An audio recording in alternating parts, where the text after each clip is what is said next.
This is Dr.RED Panda. What exactly is consciousness? Is it a chemical signal that is transmitted between cells? And how does consciousness arise? I'm Dr. Red Panda, and in this video, let's explore these questions together. Regarding consciousness, science offers its explanations, while religion provides its own interpretations. From my observation, many people believe that the explanations of consciousness from science and religion are incompatible. But is this really the case? Today, we will delve into the mysteries through several groundbreaking scientific experiments.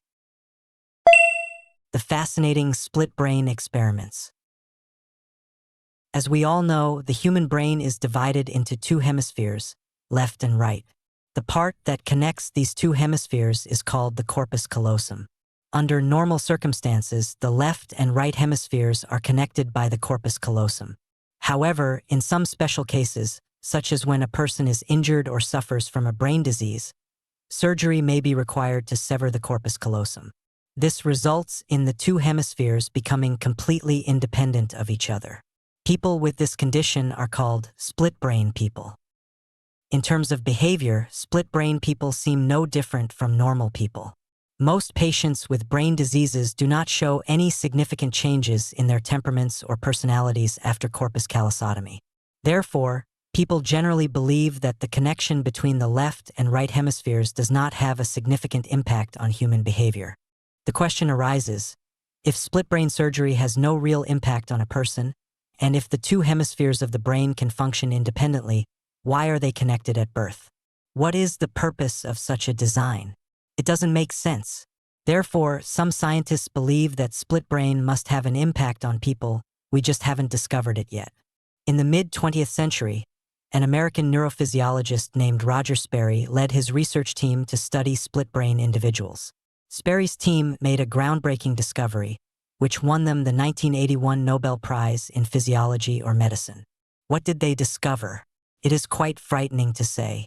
They found that the left and right hemispheres of split brain people actually form independent consciousness centers, meaning that there are two consciousnesses in one body. So how did Sperry discover this? As we all know, the left and right hemispheres of the human brain have highly specialized functions. In most cases, language processing is located in the left hemisphere, and image processing is located in the right hemisphere. Meanwhile, the left hemisphere controls the right side of the body, and the right hemisphere controls the left side of the body. Sperry took advantage of this to conduct his experiments. Sperry conducted a fascinating experiment on split brain patients to investigate the functions of the two cerebral hemispheres. He presented them with a chimeric image, consisting of a woman's face on the left and a child's face on the right. Due to the split, the left visual field was processed by the right hemisphere and the right visual field by the left hemisphere. When asked to point at the image with their left hand, controlled by the right hemisphere, the split brain patients would point to the woman's face. However, when asked to describe what they saw verbally, controlled by the left hemisphere, they would report seeing the child's face. This intriguing dissociation demonstrates the independent functioning of the two hemispheres in split brain individuals. The right hemisphere, which perceives the woman's face, guides the left hand to point at it.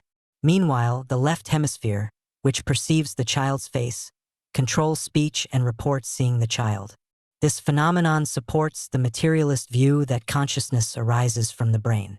If there are two separate brains, as in the case of split brain patients, it seems there are also two distinct streams of consciousness. But then the question arises, what if we reverse the process of split brain? What if we connect two brains together using the corpus callosum? Wouldn't that effectively merge two consciousnesses into one? Canadian scholar Puzetti proposed that every one of us actually possesses two consciousnesses because we have two brains. It's just that in normal individuals, the two consciousnesses can access each other's information through the corpus callosum, hence demonstrating a high degree of coordination in action. In other words, each person is essentially a blend of two consciousnesses. At this moment, I immediately thought of another possibility. Since the two hemispheres of our brain can merge into a unified entity through the corpus callosum, What if we connect the brains of 10 individuals or even the entire human race via the corpus callosum? If 2 consciousnesses can share information to become a single entity, why can't 10 consciousnesses share information to become one? 100, 1,000, 10,000 consciousnesses, why can't they share information to become one entity? Therefore, theoretically speaking, all consciousnesses and minds in the entire universe can merge into one. If that's the case, then we can infer that the entire universe, in fact, only has one consciousness, and the so-called I is simply the product of this universe's ultimate consciousness splitting. Religious viewpoints corroborated by scientific evidence. The concept of I is built on the foundation of independent consciousness. However, if we were to connect my brain with the entire universe through the corpus callosum, I would essentially cease to exist. This aligns perfectly with the core philosophical concept of Hinduism. Brahman is Atman. In Hinduism, Brahman refers to the highest essence or ultimate reality of the universe. It is the source of all phenomena and existence, the essence and entity of all things. The I refer to here is not the I in the sense of the physical body, but the Atman. Atman is the individual soul, the inner self of each person. Therefore, the meaning of Brahman and Atman is that Brahman and Atman are essentially the same entity. To put it simply, Atman is a split brain of Brahman. We all know that Buddhism was born from Hinduism, but it denies the existence of both Brahman and Atman. The philosophical view of Buddhism can also be verified by science. In fact, every day we transmit our consciousness to others and retrieve information from the consciousness of others through various mediums. However, since our brains are not connected by the corpus callosum, we can only reduce our consciousness to two-dimensional things like text, images, and sounds. We then use our senses of sight, hearing, and touch to read them. The process of you watching my video is exactly this. However, this method of reading is clearly inefficient. While my brain's left and right hemispheres can read each other perfectly accurately and synchronously, when different individuals communicate through a reduced medium, it can lead to packet loss and ambiguity. It's akin to recording a song with a tape recorder. I must spend time playing the entire song through a speaker before the tape recorder can capture it, and the recorded quality is certainly not as good as the original. But copying is different. I can directly copy the song file over, without spending time playing it, and the copied song file remains completely intact. It is precisely because of this that scientists have been researching brain-computer interfaces and memory transplants, seeking a method to manipulate memories as easily as manipulating data. Various studies have shown that memories can indeed be rewritten, deleted, and even transplanted. In 2013, neuroscientists at the Massachusetts Institute of Technology conducted a remarkable experiment. They implanted a special protein called rhodopsin channel protein into the brain cells of mice using genetic technology. This protein is a type of light-sensitive protein. Once stimulated by light, it activates the cells it resides in. The scientists then used light stimulation to activate the wrong memories in the mice, successfully tampering with the mice's memories. One of these mice had never experienced a shock in a blue box, but one day it received a shock in a red box, terrifying it. However, at that moment, a beam of light shone on the mouse, activating its memories of the blue box. As a result, from then on, whenever the mouse entered the blue box, it trembled in fear, developing false memories. This experiment fully demonstrates that memories can easily be manipulated. In 2018, scientists at UCLA achieved memory transplantation in sea slugs by injecting RNA. They trained a sea slug, A, to respond to electric shocks, then extracted RNA from A and injected it into a naive sea slug, B. Remarkably, B displayed a withdrawal response to electric shocks for nearly 40 seconds, as if it remembered being shocked and knew how to react. This experiment provides strong evidence that memories can be transferred. As we know, our memories are what make us who we are. In other words, if you possess all of someone's memories, you are that person. Therefore, theoretically, you can become anyone you want. You can be Jack, Kate, or Jerry, as long as you have all of their memories. Scientific research has confirmed that memories can be manipulated and transplanted. What has been achieved in animals today can certainly be achieved in humans tomorrow. This means that human cognition can one day be completely controlled. We can then deduce that our endure of the world is merely a perception of superficialities, and therefore unreliable. Even something I fabricate can become real if it is implanted in your memory and you believe it. Speaking of which, haven't you noticed that this somewhat corroborates the philosophical ideas of Buddhism?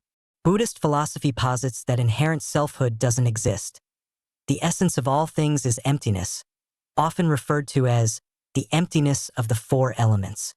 Jack is trapped within the identity of Jack, and Kate is ensnared within the identity of Kate. However, in reality, Jack could also be Kate and Kate could be Jack. All the differences among us, within this colorful world, are merely manifestations under the law of cause and effect.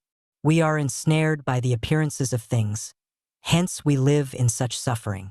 I am ensnared by my cognition, by my memories, hence I cannot escape my identity. Therefore, one must engage in spiritual practice, achieve enlightenment, to reach a state of egolessness. Only by reaching a state of egolessness, entering the state of nirvana, can true liberation be attained. Last reflections. In the end, I came up with a passage. When we scrutinize the external world, science stands as our immensely powerful and precise tool. However, particles themselves are not imbued with any inherent meaning, nor do they hold ultimate answers. They float in the depths of the universe, awaiting our discovery.